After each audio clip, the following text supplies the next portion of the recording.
किसी गांव के एक कुएं में कुछ मेंढक रहते थे। उस मेंढक के राजा का नाम शिवसेन था। लेकिन शिवसेन की उनके कुछ रिश्तेदारों से बनती नहीं थी, क्योंकि वह लोग शिवसेन के साथ ठीक से व्यवहार नहीं करते थे। एक दिन शिवसेन ने अपनी पत्नी से कहा कि वो उन सभी को देख लेगा जो अपने राजा की इज्जत नहीं करते। इस बात पर शिवसेन की पत्नी ने शिवसेन को समझाते हुए कहा कि उन लोगों को सबक सिखाने के चक्कर में आप कहीं अपने आप के लिए तकलीफ खड़ी ना कर दे। लेकिन शिवसेन ने अपनी पत्नी की बात नहीं सुनी। वह कुएं से पानी निकालने के सरखे पर कूद कूद के कुएं से बाहर आया। कुएं से बाहर आते ही उसने देखा कि कालिया नाम का एक सांप अपने बिल के अंदर जा रहा था। शिवसेन ने सोचा कि वह इस सांप को दावत पर बुलाएगा और उससे कहेगा कि वह उनको तंग करने वाले रिश्तेदारों को खा जाए। शिवसेन सांप के बिल के पास गया और उसे बाहर आने को आवाज लगाई। पहले तो कालिया ने सोचा कि ना तो ये आवाज किसी सांप की है और ना ही उसका कोई दोस्त है, तो पक्का वह सपेरा होना चाहिए।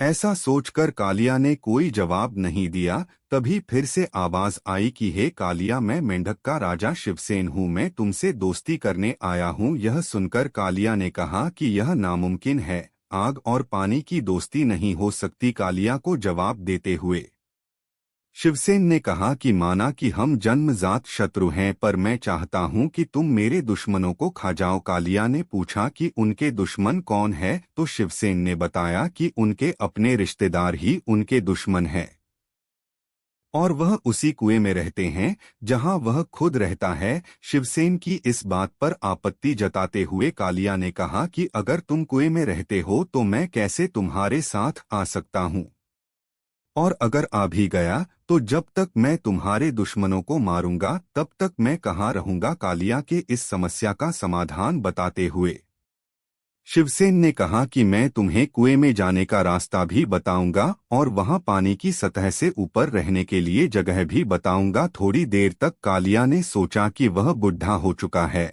और अब चूहे पकड़ना भी मुश्किल होता है, तो अब उसे शिवसेन का न्योता मान लेना चाहिए। इतना सोचकर वह शिवसेन के साथ जाने के लिए तैयार हुआ, लेकिन शिवसेन ने शर्त रखी कि वह सिर्फ उसके दुश्मनों को खाएगा और शिवसेन और उसके परिवार को नहीं खाएगा। फिर शिवसेन कालिया को अपने साथ कुएं में ले गया।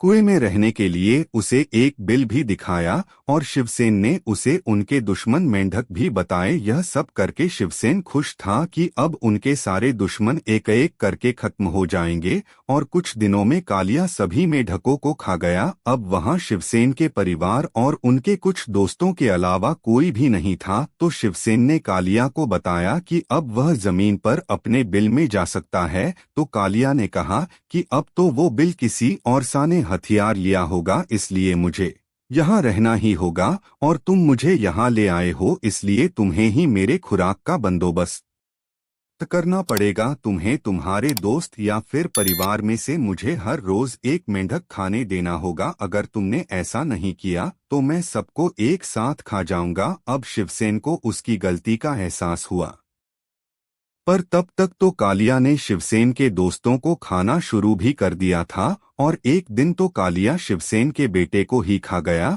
और शिवसेन कुछ नहीं कर पाया। शिवसेन की पत्नी ने शिवसेन को कुएं से भाग जाने की और किसी तरह कालिया को हराने की योजना बनाने की सलाह दी। कुछ दिन बीत गए और शिवसेन कोई योजना नहीं बना पाया और अब तो कुएं में सिर्फ शिवसेन ही बचा था।